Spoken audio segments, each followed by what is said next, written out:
Think back to last Tuesday. Not a special Tuesday, just last week. If your mind went blank, that's not a flaw. That's your brain working exactly as designed, quietly throwing away the days that looked too much like each other. And it's not just last Tuesday. Most of last month is already gone. Most of last year, honestly. You lived every one of those days, fully, in real time. And your brain looked at them and decided, not worth keeping. Here's why that should bother you. Just a little. The amount of life you feel you've lived isn't measured by the calendar. It's measured by what you can remember. Two people can live the exact same number of days, and one feels like they've lived twice as much. The difference isn't time. It's storage. So the real question isn't where the time went. It's why your brain refused to save it, and what it kept instead. Start with a myth. That memory works like recording. It doesn't. You are not filming your life. If your brain stored every sound, face, and dull commute in full detail, it would drown in its own data within days. So it does the opposite. It compresses. It keeps the gist and a few standout details and throws the rest away. Psychologists describe memory as reconstructive. You don't replay the past. You rebuild it from fragments each time. And anything that looks like something you've already seen 100 times, that barely gets written down at all. Your morning routine, your drive to work, the forgettable lunch, to your brain, those aren't memories. They're duplicates. And duplicates get deleted. Now the part everyone feels but can't explain: time speeds up as you age. Summer as a kid felt endless. Now an entire season can vanish while you blink. One popular explanation goes back to a 19th century idea from Paul Janet. And flag this, it's a hypothesis, not proven fact. That each year feels shorter because it's a smaller fraction of the life you've already lived. When you're 5, 1 year is 20% of everything you've ever known. At 50, it's 2%. Same year, smaller slice. It's an elegant idea, but probably not the whole story, because it can't explain why some weeks at 50 still feel enormous and others evaporate. Here's the part that flips it. Think about the last time you traveled somewhere new.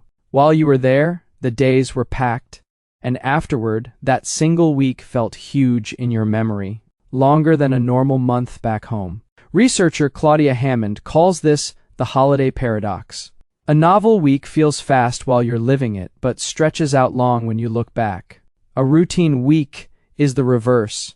It slips by uneventfully, and in memory, it shrinks to almost nothing. Why? Your sense of how long a stretch of time was gets reconstructed from how many distinct memories you can pull out of it.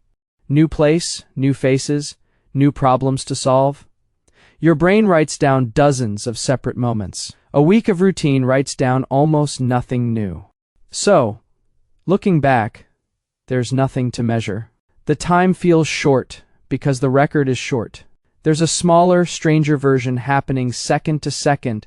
It's called the oddball effect. When something new or surprising appears in a stream of repeated things, it seems to last longer than it did. Neuroscientist David Eagleman tested the extreme version, having people fall in a controlled, free-to-fall experiment to see if fear makes time slow down. People swore the fall lasted longer than it did, but their actual perception in the moment wasn't in slow motion.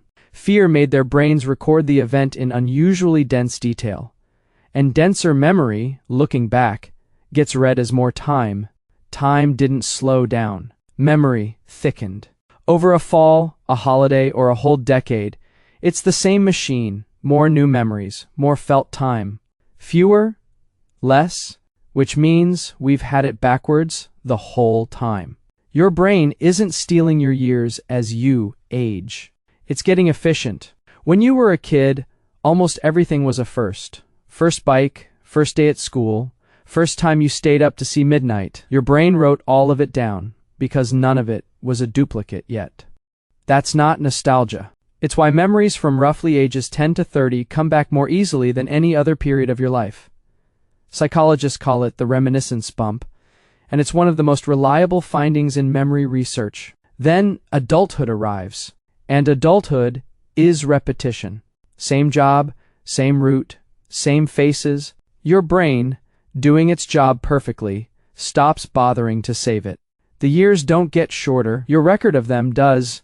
So, here's the satisfying part, the part that should make you feel a little powerful.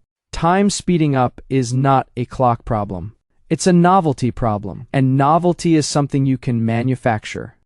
Every time you do something genuinely new, a different route, a skill you're bad at, a place you've never been, you force your brain back into recording mode. You make it write the day down, instead of filing it as a duplicate. You're not adding hours, you're adding memories. And memories are the currency your felt lifespan is counted in. A routine life, and an adventurous one, can hold the exact same number of days. Only one will feel long when you look back. The deleting brain isn't your enemy. It's just waiting to be given something worth keeping. So, last Tuesday, the reason it went blank isn't that your memory is failing. It's that last Tuesday looked too much like the Tuesday before it, and the one before that, and your brain quietly stacked them into a single blurred duplicate and moved on. The fix isn't trying harder to remember. It's giving next Tuesday a reason to stand out. If you'd rather your brain keep more of your life than it deletes, stick around. That's the whole point of this channel. Small, real ideas that change what you notice. Next time, we answer a stranger. 1. Why do two people in the exact same room experience time at slightly different speeds?